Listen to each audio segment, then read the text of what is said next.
I don't look at it as failure. I look at it as learning, because I don't have an expectation. And maybe that's it, right? Is I don't have any expectation that this guy's been rolling 2 to 3 times longer than me, almost 3 times longer than me, and has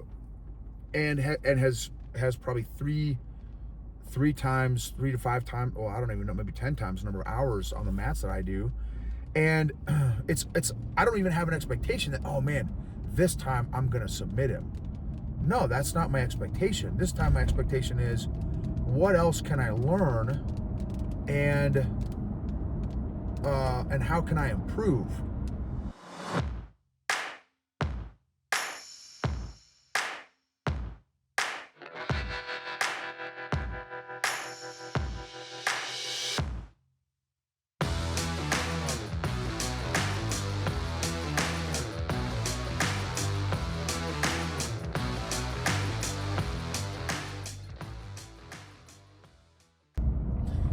What is going on, EQ gangsters? So, another message post jiu-jitsu class, hence rocking the jiu-jitsu beard fro. Awesome class. And one of the topics that was brought up, there's some of my training partners at the Prime Brazilian Jiu-Jitsu Academy where I train at. That's what it's called, Prime Brazilian Jiu-Jitsu, Prime BJJ. If you're ever in Colorado Springs, come and roll with us sometime. And I was rolling with this particular black belt who's an animal. He's a black belt at our gym, and young guy. He's probably 27, 28, been rolling for 12 or 13 years. And he's probably 50 to 60 pounds smaller than me, and just absolutely shreds me every single roll. And he likes rolling with me. And it's not just because he shreds me, because he shreds everybody. Like, literally, there is not a person in the gym, regardless of size, that he does not run through. So I'm not unique in that I'm the only guy he can run through. He can run through all of us. And so, but for some reason he likes rolling with me, and I've asked him, like, hey dude, and I love it, right? I love I feel like I'm rolling with Picasso, right? Because he's such I feel like a master at his craft, that I love rolling with him, because it's unbelievable, the experience of rolling with him and stuff. And so one of the things that he does is we'll start the roll, and he will absolutely start dominating immediately. And I try to learn from each evolution that we roll, right? I try to learn. Well, this time, basically everyone else had finished all their rolling, and it was just me and this guy. And he probably, out of a 6-minute roll, he probably taps me once a minute. So 4 or 5, 6 times I'm getting tapped, somewhere in that range. 4 to 6 times I'm getting tapped. And what's amazing is, and every single time, and of course I'm trying to learn and evolve each roll that we have, but still it's just nonstop. I'm just getting tapped. So it's just really, my success is, can I make him work for it? And can I, rather than getting tapped every minute, can I get tapped once every minute and 15 seconds, or once every minute and 20 seconds? And again, I've been rolling for 5 years, so it's not like I'm a brand new guy. I'm blue belt, 2 stripes, and I'm a big guy. And still, it's amazing. And so this time, everyone else had kind of finished rolling, but there were still probably 4, 5, 6 people that were still around at the gym. They hadn't all left yet, that were on the wall, the side of the gym where me and this professor were rolling. And they were making jokes like, hey, Noble, maybe you should do a podcast on what's it like to fail all the time. So they were providing some comic relief. And of course it's a joke, right, among all of us, because I think they were all blue belts also. So, and again, it doesn't matter what belt they are, because the black belt that I roll with beats everybody in the gym. There's literally everybody in the gym. He runs. Now maybe he doesn't go through them as quickly as he goes through me, but nonetheless, right? So it's not like they're trying to bust my chops. It's part busting my chops, but also they know, right, that he does the same thing to them too. But I thought, man, that's good. Like, because for me, I love rolling with him, even though I know the outcome every single time is going to be the same. I'm going to tap 4 to 5 times each roll. But I guess my mindset is, so this whole topic, right, is what's your mindset on failure? What is your mindset on failure? How do you view failure? How do you define failure? How did you learn what failure is? Where did you get your definition of failure from? Who told you what failure is? Whose definition of failure do you buy? Is it your own? Is it from elementary school when you got an F in school? Maybe you did, maybe you didn't get an F in school. In K through 12th grade, I didn't ever get any Fs. At West Point, I got lots of fantastics and dynamics and copaesthetics. I don't think I got any awesomes or bad of the bones. So how do you view failure? One of the many, many reasons that I love Brazilian Jiu-Jitsu is because you have to redefine your definition of failure. Well, I will say this, maybe you don't, but it will challenge your definition of failure. It is, and in fact, there's a young guy, actually, I just rolled with yesterday. He's 18 years old. I think he just graduated high school. He wrestled his whole life, like since he was a little kid. So the guy's a machine. He's not a big guy. He's probably, 5'7", and maybe $160, $170. So I've literally got, 100 pounds on him, 80 to 90 pounds on him. But he's 10 times faster than me, and I would even argue probably stronger than me. And he comes at, and he's been rolling for maybe 3 to 6 months. And one of the things that he's been rolling for, let's say, 6 months, and I've been rolling for 5 years, and he has this expectation that he is going to beat every single person he rolls with. And maybe like in his high school, maybe he was like the top wrestler in his high school or something. And I never wrestled. So this is not a knock on wrestlers. This is just to bring up, again, the concept of failure. Because he has this I can tell, this unrealistic expectation that he is going to win every single round with every single person in the gym. And that's just not realistic in Brazilian Jiu-Jitsu. I mean, because again, now if I was to wrestle him, it wouldn't even be a contest, right? He would destroy me because I've never wrestled. I don't even know how to wrestle. But when it comes to Jiu-Jitsu, it's a whole different ball game, whole different rule set, whole different everything. And so I think that, he's setting himself up for failure.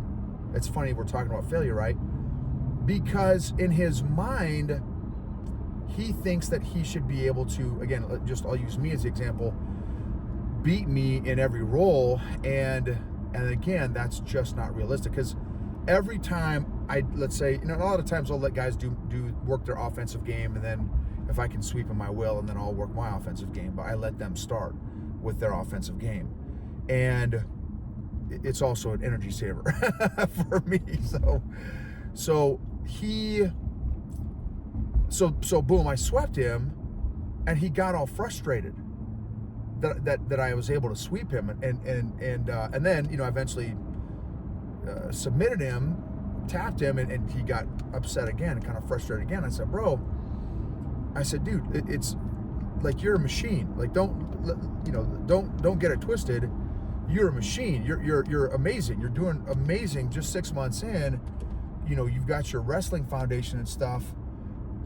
But I want to encourage you that, I've got a lot more experience due to the tune of 4.5 years and thousands of hours on the mat, that you don't have. I mean, you've got the wrestling hours. You have, probably way more hours on the mat wrestling than I do, but you don't in the jiu-jitsu arena. So it's, dude, you're doing great.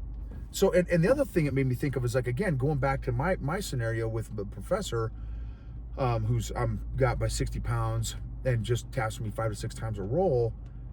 I don't look at it as failure. I look at it as learning, because I don't have an expectation. And maybe that's it, right? Is I don't have any expectation that this guy's been rolling 2 to 3 times longer than me, almost 3 times longer than me, and has probably 3 to 5 times, well, I don't even know, maybe 10 times the number of hours on the mats that I do. And it's I don't even have an expectation that, oh man, this time I'm gonna submit him. No, that's not my expectation. This time my expectation is, what else can I learn, and how can I improve? So if you change the way you look at things, the things you look at begin to change. If you change the way you look at things, the things you look at begin to change. So how do you view, again, winning versus failing? For me, it's winning versus learning. And I've got to really think through and reflect on some of these questions myself, because I don't know. Now, I don't know that I have anything in my head that I would consider a failure. Okay, here's one. This is one that comes to my head. So right now, and I told you guys very recently about the challenge that I am personally having with my daughter. It's not necessarily a challenge on her end, it's a challenge on my end, because it's an emotional issue that I've got to work through in regards to my daughter. And I haven't done it yet. Well, no, that's not true. I've only done part of working through it so far. I have not worked all the way through it.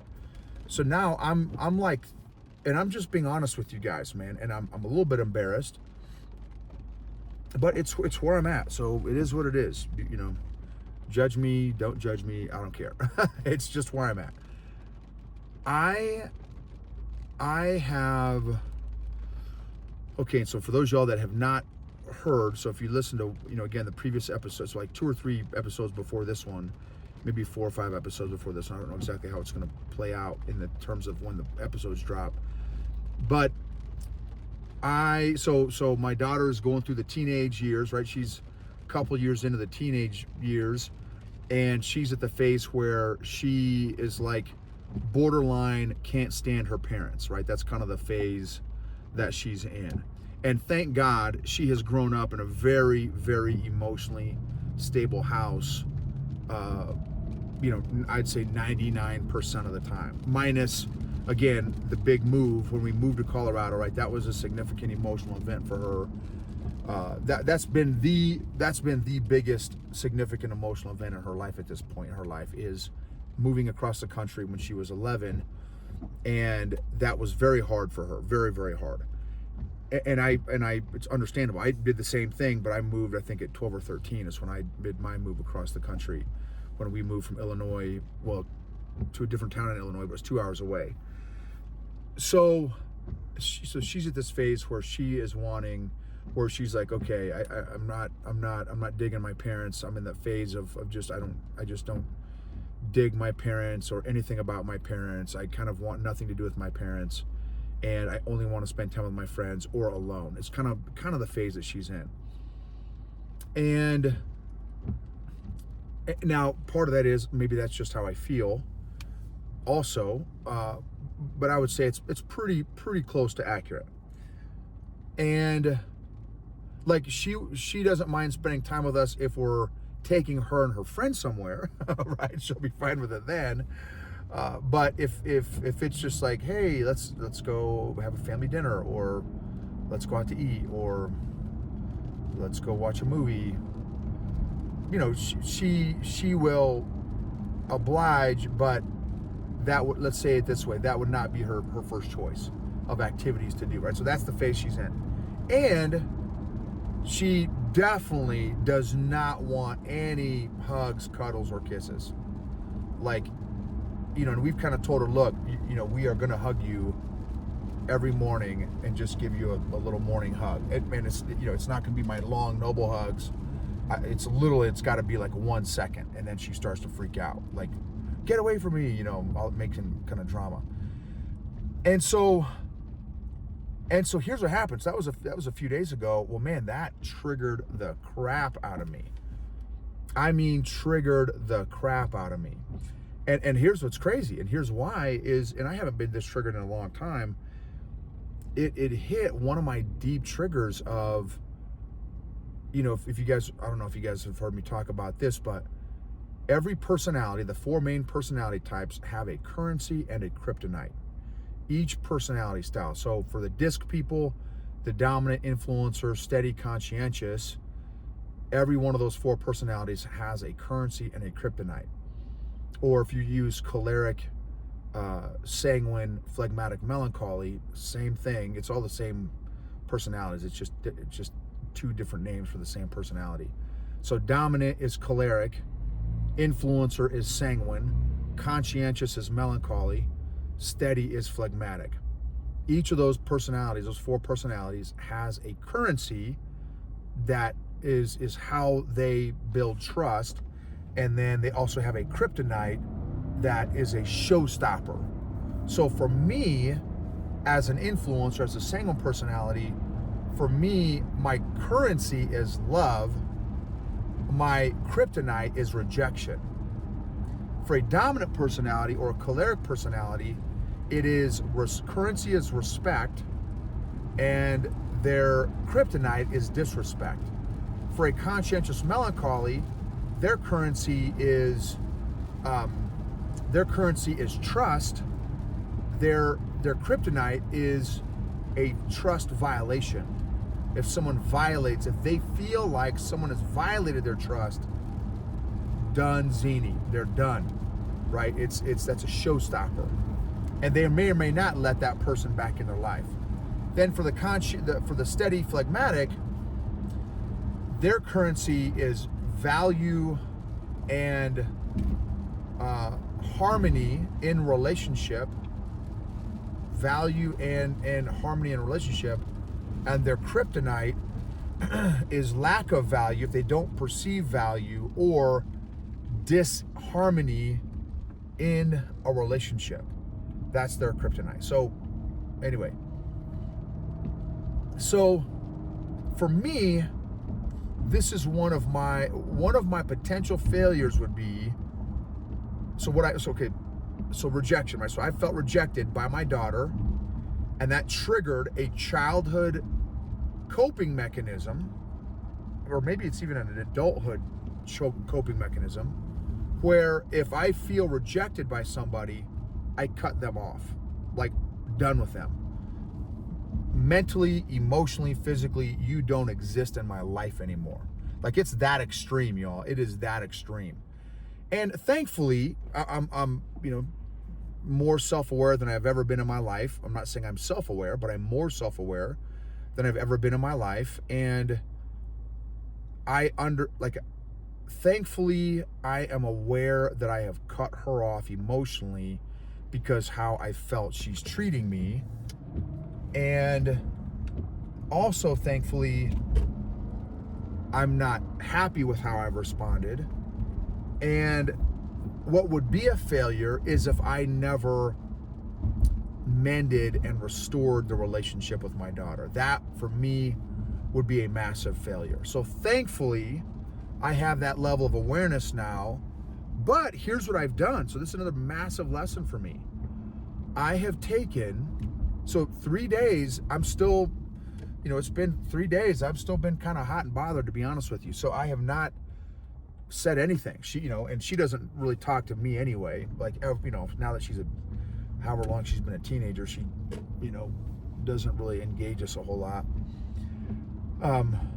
So we haven't talked in 3 days. Now, I don't even know if she notices. She probably doesn't notice and probably doesn't care. That's my stories. I don't know. I don't know. But that is definitely my stories. That may or may not be true.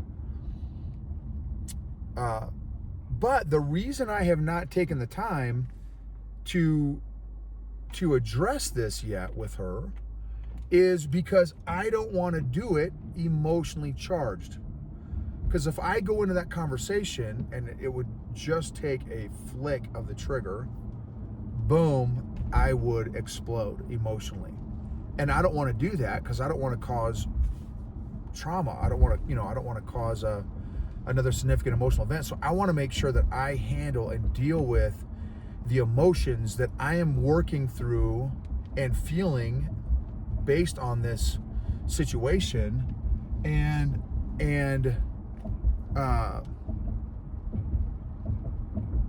want to be able to have this conversation with her from an emotionally stable place.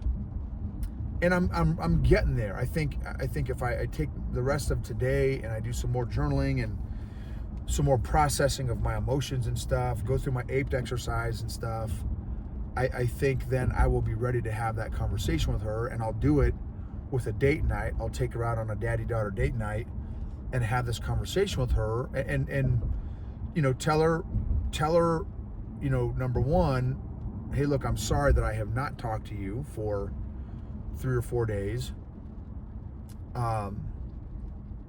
and apologize and repent and ask her for her forgiveness, and then seek to restore the relationship, and also share how she has made me feel as well. Because the other thing that hit me today in jiu-jitsu, which is crazy that it hit me in jiu-jitsu, but that's when it hit me, is the last thing I want is I do not want her potential spouse to treat her the way I have treated her. I don't want her spouse to ghost her for 3 or 4 days. Now, thankfully, it's not like, again, it's not like it's not like a husband and wife, right? So again, she's in that phase of life where she is not seeking out connection with me anyway, just again based on her teenage phase that she's in. But regardless, I do not want to create a pattern in her life that the people that she loves in her, the men in her life that she loves, ghost her. And that's just how that's the expectation that she develops because of my lack of EQ and a lack of emotional health and emotional healing. So, because this is my issue, and there's some stuff that that she's got to work on as well with how she is treating us and stuff, but this is my issue that I've got to work on, and potentially if I go too much longer, now again I don't think it's that big a deal because I don't think she's really even noticed, but I don't want to ghost my daughter, my teenage daughter, who for all intents and purposes, teenage years are a very critical phase of life. And I just that scared me today, thinking when I had that thought in jiu-jitsu class, I do not want to create an expectation that this is how men are going to treat her. That if a guy has an issue with her, that the acceptable behavior is for that guy to ghost her. That's completely BS. Or that guy stuffs it and does not give her the benefit of sharing how potentially her behavior made him feel, in this case me. And so I need to model the behavior of a healthy, loving relationship. And how does a healthy, loving, emotionally healthy, emotionally mature, emotionally intelligent relationship handle conflict? What does that look like? And so anyway, that would be, that's how I define failure, is if I don't deal with this. But I'm going to, and I'm learning through this, which is great. And I'm hoping, obviously, that if and when I do get triggered in the future, if she does, I feel rejected again by her in the future, I hope and pray that I will have the emotional maturity to handle this and deal with this and confront this a lot more quickly than I have at this point. So hopefully, some of those thoughts or questions, helped you reflect a little bit on how you define failure. maybe even in relationships. What does failure, that's a great one. What does failure look like in relationships? And how many relationships have you had fail? And what was your role in that process of potentially a failed relationship? How can you learn from those failed relationships? What can you learn from those failed relationships? How can you increase your self-awareness? How can you increase your social awareness? Did you notice any signs or signals or patterns before that said perceived failure? So anyway, you guys rock. Thank you for being a part of this journey. If this helped you at all, please take 15, 20, 30 seconds. So I'd love to hear from you. Rate, review, comment on maybe an insight or a takeaway that you've gleaned. For those of y'all watching on YouTube, thank you. For those of y'all on the podcast, thank you. And just very thankful for this journey, this emotional growth journey, y'all. And if you're ready to take your emotional fitness to the next level, check out the EQ Mafia. Just go to eqgangster.com. Check out the EQ Mafia. And it's a safe, supportive, encouraging, equipping, empowering community of like-minded people all growing in their emotional fitness. So emotionally healthy people help heal other people emotionally.